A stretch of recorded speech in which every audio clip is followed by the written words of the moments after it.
मेरी बच्ची, मैं फिर से दोहरा रही हूँ बेटा, मुझे तुझ पर आज भी उतना ही भरोसा है जितना पहले था।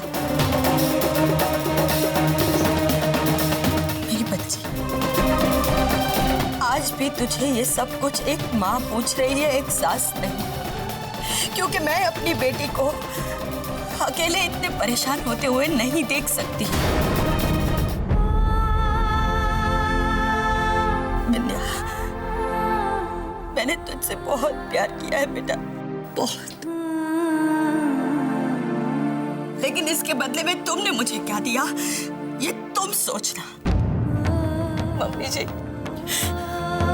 प्लीज ऐसी बातें मत करिए। क्यों ना कहूं बिंदिया, मेरी नजरों के सामने मेरी बिंदिया परेशान है, मुझे दिख रहा है बेटा, लेकिन मेरी बेटी मुझसे कुछ कहना नहीं चाहती। उस दिन जानकी का सबूत अचानक टूट गया। सभी लोग जानते हैं कि बिंदिया झूठ बोल रही है। अगर तुम एक पल के लिए भी बेटा मुझे अपनी मां समझती तो मुझे आकर कह देती कि क्या परेशानी है, लेकिन नहीं, तुमने मुझे उस लायक भी नहीं समझा बिंदिया। बोलो, बताओ बेटा, बताओ, ऐसी कौन सी कमजोर कड़ी है तुम्हारी जिंदगी की जिसे कोकू भाभी तुम्हारी मजबूरी बना रही है? बोलो बेटा, मत बोलो। याद करो, उस दिन तुम पहाड़ी पर बेहोश हो गई थी और इसी आदमी के साथ तुम इस घर में आई थी। सभी लोगों ने तुम्हें तरह तरह के सवाल पूछे, लेकिन मैंने, तुम्हारी इस माँ ने तुम्हारा सबसे बचाव किया। तुम्हारे लिए झूठ बोला मैंने, लेकिन तुम वो भी भूल गई। विद्या, कौन है ये अनिरुद्ध? बोल बेटा, कौन है ये अनिरुद्ध?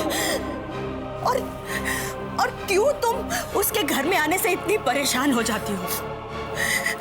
बोलो बेटा, वो किस अतीत की बात कर रहा था? बोलो, तुम्हें कौन सी हकीकत समझाने की कोशिश कर रहा था? बोलो बिंदिया, भगवान के लिए कुछ तो बोलो, कुछ तो बोलो बिंदिया। बिंदिया, तुम्हारी खामोशी मुझे पागल बना रही है। बोलो बिंदिया, बोलो।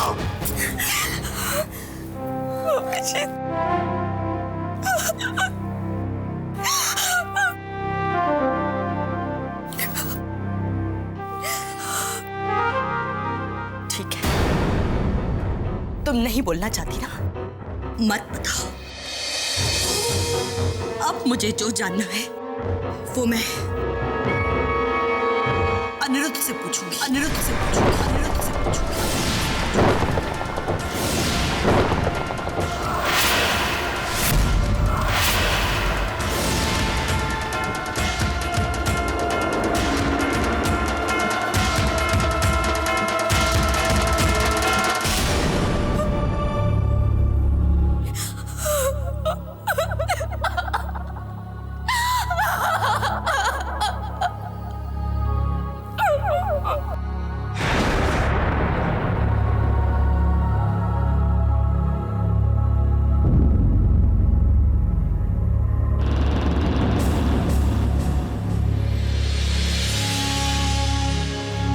सब खत्म हो जाएगा आज, सब।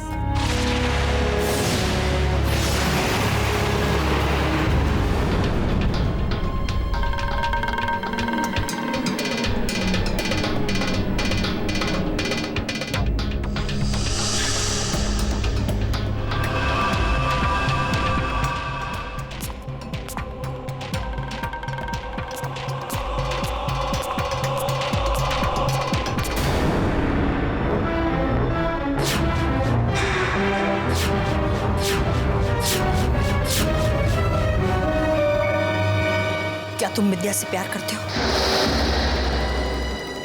बताओ अनिरुद्ध, तुम्हारे और विद्या के बीच क्या रिश्ता है? माँ जी वो तुम अभी अभी बिंदिया को क्या समझा रहे थे? किस अतीत की बात कर रहे थे तुम? कर रहे थे तुम? बताओ अनिरुद्ध।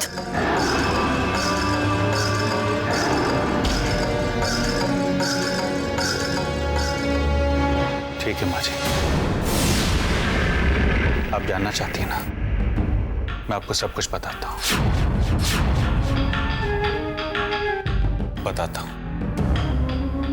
बताता हूँ क्या रिश्ता है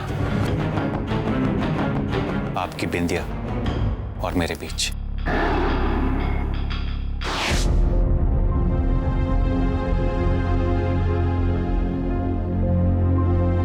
बिंदिया, क्या बात है?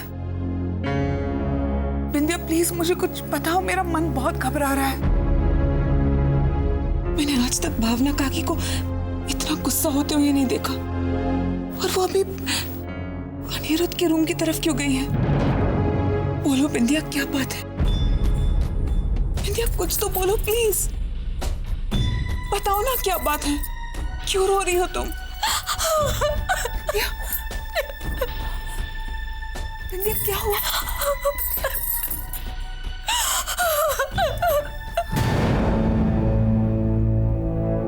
पायल, मम्मी जी ने मेरी और अनिरुद्ध की बातें सुन ली।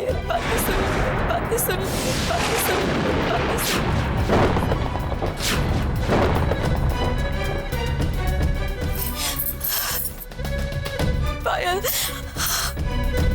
मैंने उन्हें कोई जवाब नहीं दिया, इसलिए वो अनिरुद्ध से पूछने गई।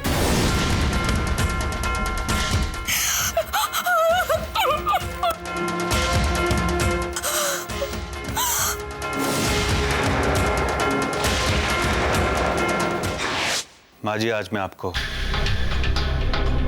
अपनी जिंदगी का सबसे बड़ा सच बताने जा रहा हूं, क्योंकि ये सच्चाई आपके और आपके परिवार के लिए भी बहुत मायने रखती है। और अब वो मम्मी जी को सब कुछ बता देगा। हे भगवान! और कहीं उसने सच को झूठ बनाकर बता दिया तो? फिर बिंदिया, मैंने तुमसे पहले भी पूछा था कि सच्चाई क्या है। उस दिन भी तुमने मुझे अपने बारे में कुछ नहीं बताया था। इससे पहले कि कोई अनहोनी हो जाए, तुम प्लीज मुझे बता दो कि आखिर सच है क्या। प्लीज बिंदिया, मुझे अब तो बता दो कि आखिर सच है क्या। बिंदिया के और मेरे पिताजी आपस में दोनों गहरे दोस्त थे, और वो इस दोस्ती को रिश्तेदारी में बदलना चाहते थे। उस वक्त मैं 17 साल का था और बिंदिया 15 का।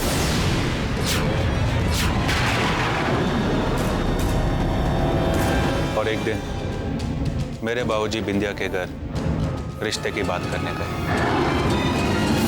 देखिए, आपका बहुत बड़ा एहसान होगा अगर आप अपनी बेटी बिंदिया के फेरे हमारे बेटे अनिरुद्ध के साथ कर दें तो। तुमने मुझे बताया था कि तुम्हारी शादी हुई थी। शादी हुई थी, पर वो शादी नहीं थी।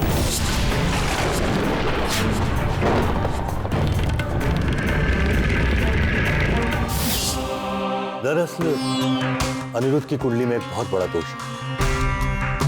उसके विवाह स्थान में राहु बैठा है, जिसकी वजह से उसकी जान जा सकती है।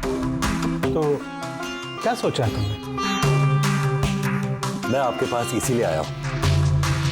हमारे ज्योतिषी ने बताया है कि अगर अनिरुद्ध की शादी का विधान किसी मिलते जुलते ग्रह वाली लड़की से 3 दिन में हो जाए तो वो दोष हमेशा के लिए टल जाएगा, और आपकी लड़की ग्रह के प्रभाव के कारण अनिरुद्ध का ग्रह दोष हमेशा के लिए समाप्त हो जाएगा।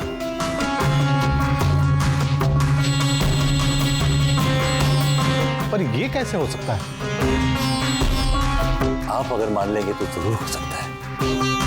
देखिए, ये शादी सिर्फ दिखावे की शादी होगी। आप हमारी बात पर विश्वास कीजिए।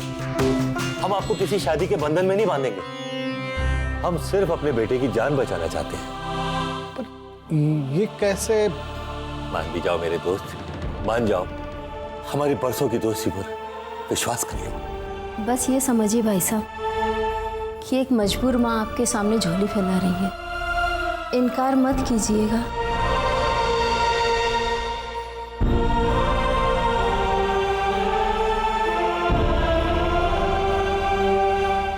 ठीक है। और वो लोग खुद ही यही चाहते थे, इसीलिए उन्होंने खुशी खुशी ये रिश्ता कबूल कर लिया। तो क्या विंध्या से तुम्हारी शादी हो गई? हमारी शादी हुई थी, हमारी शादी हुई थी, हमारी शादी, हमारी शादी, हमारी शादी। पर उसे तो क्या विंध्या से तुम्हारी शादी हो गई? हमारी शादी हुई थी, हमारी शादी हुई थी, हमारी शादी, हमारी शादी, हमारी शादी।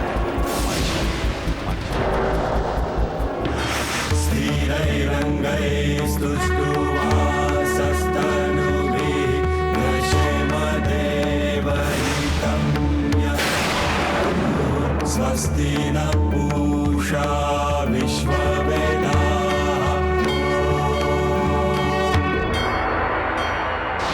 इसका मतलब तुम्हारी शादी हुई थी? पर उसे शादी नहीं कह सकते। ना उन फेरों को फेरे लेते वक्त ना ही मुझे मंगलसूत्र पहनाया गया और ना ही मेरी मांग भरी गई। तुम ही बता पाए, सिर्फ मंत्रों का उच्चारण करना ही शादी है क्या? अग्नि को साक्षी माने बिना क्या कोई शादी होती है?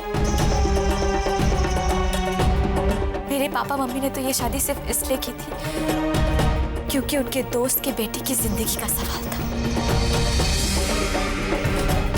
मुझे ये सब बिल्कुल नहीं अच्छा लग रहा था, लेकिन मैं कर ही क्या सकती थी।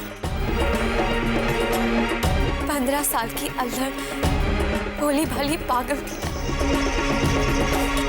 शादी का मतलब तक नहीं जानती थी। अगर मेरे पापा मम्मी को पता होता कि उनका उनके दोस्त पर एहसान करना मेरे आने वाले वक्त में मेरी खुशियों को बर्बाद कर देगा, तो वो कभी ऐसा नहीं होने देते।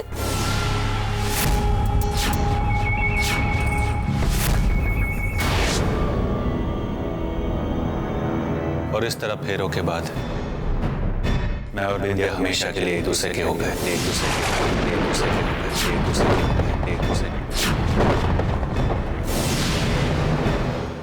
मैंने कभी उसे अपना पति नहीं माना, लेकिन वो मुझे अपनी पत्नी मानने लगा।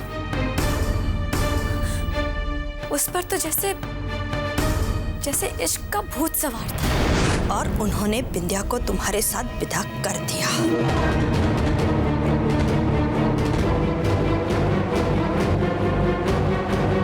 ऐसे कैसे विदा कर देते माँ जी?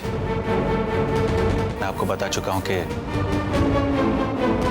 शादी के वक्त मेरी उम्र 17 साल की थी और विंध्या की 15 की। तो ये तय हुआ कि गौना बाद में होगा और शुरू हुआ इंतजार उस दिन का कि कब विंध्या मेरी पत्नी बनकर मेरे घर आएगी और हम दोनों अपनी शादीशुदा जिंदगी की शुरुआत कर सकेंगे। और मैं उसका इंतजार करता ही रह गया। और दिन पर दिन बीतते गए। मैं तो सब कुछ कब का बोल चुकी थी, लेकिन अचानक 4 साल के बाद वो मेरे घर वापस आ गया। और वहां से फिर से शुरू हुआ उसके पागलपन का सिलसिला।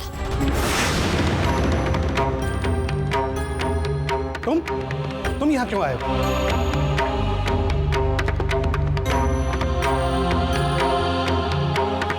मैं अपनी पत्नी को लेने आया हूं। देखो, मैं तुमसे पहले कई बार कह चुका हूं कि बिंदिया तुम्हारी पत्नी नहीं है। उस शादी का विधान सिर्फ तुम्हारी जान बचाने के लिए किया गया था। और याद रखो, कोई रिश्ता नहीं है तुम्हारा मेरी बेटी के साथ। चलो अब जाओ यहाँ से। अगर मैं यहां से जाऊंगा तो अपनी पत्नी को साथ लेकर जाऊंगा।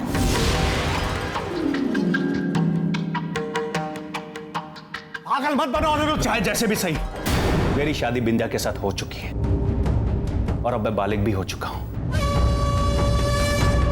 और आपके लिए भी यही अच्छा होगा कि आप खुद बिंदिया को मेरे साथ विदा कर दीजिए। मुझे धमकी देने की जरूरत नहीं है। जाओ और जाकर पूछो अपने पिताजी से क्यों शादी हुई थी तुम्हारी। आज तुम इतनी बड़ी बड़ी बातें इसलिए कर रहे हो क्योंकि उस विधान की वजह से तुम्हारी जान बच गई। उस विधान को शादी कैसे मान लो। जाओ और निकल जाओ यहां से और दोबारा यहां आने की कोशिश मत करना, समझे? बिंदिया आई तुम्हारे साथ?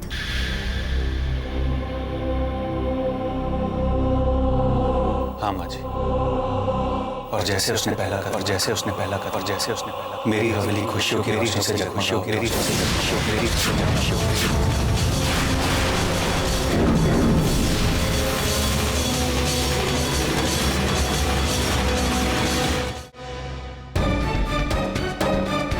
मेरे पापा मम्मी के लाख मना करने के बावजूद वो मुझे जबरदस्ती खींचकर अपने घर लेके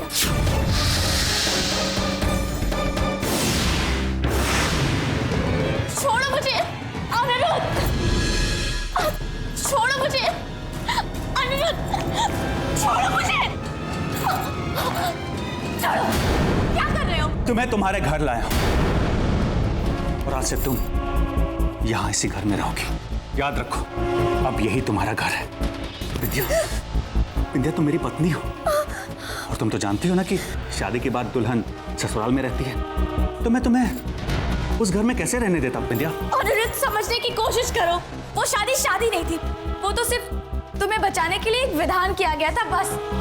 चाहे कोई भी कारण, शादी तो हुई थी ना, और शादी होती है विंध्या। विंध्या तुम समझ क्यों नहीं? तुम इधर आओ, तुम बैठो। विंध्या, मैंने तो उसी दिन से तुम्हें अपनी पत्नी मान लिया था और अच्छा होगा कि तुम भी मुझे अपना पति मान लो। तुमसे बहुत प्यार करता हूं विंध्या। अपनी जान तो मैं शादी के दिन ही तुम्हें सौंप दी थी और आज मैं तुम्हें अपना ये घर सौंप रहा हूं। और हाँ, यहां से भागने की कोशिश मत करना। अगर गलती से भी तुमने ऐसा कुछ किया तो मैं तुम्हें अपनी जान दे दूंगा और मेरी मौत की जिम्मेदार तुम होगी, सिर्फ तुम। देखो ना, वो शादी थी और ना ही मैं तुमसे प्यार करती हूँ। वो जो कुछ भी था सब कुछ झूठ था। प्लीज मुझे जाने दो, मुझे जाने दो, मुझे जाने दो। विंध्या,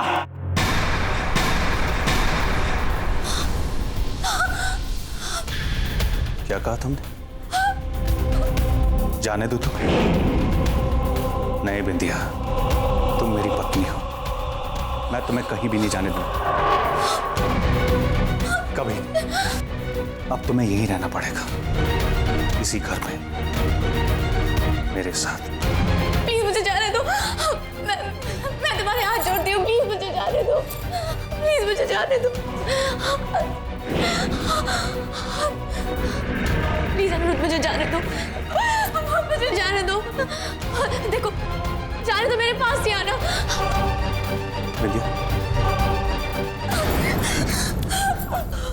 विंध्या, तुम डर क्यों रही हो? डरो मत विंध्या, यकीन मानो तुम मेरे साथ बहुत खुश रहोगे और मुझसे ज्यादा तुम्हें और कोई प्यार कर भी नहीं सकता।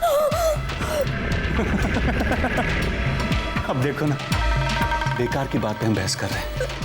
आज हमारी जिंदगी की शुरुआत है विंध्या।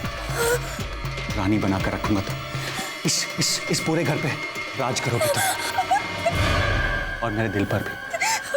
आओ विद्या, विद्या। प्लीज मुझे जाने दो अनिरुद्ध, छोड़ो मुझे, छोड़ो मुझे, छोड़ो अनिरुद्ध, छोड़ो मुझे, छोड़ो, छोड़ो अनिरुद्ध, छोड़ो मुझे।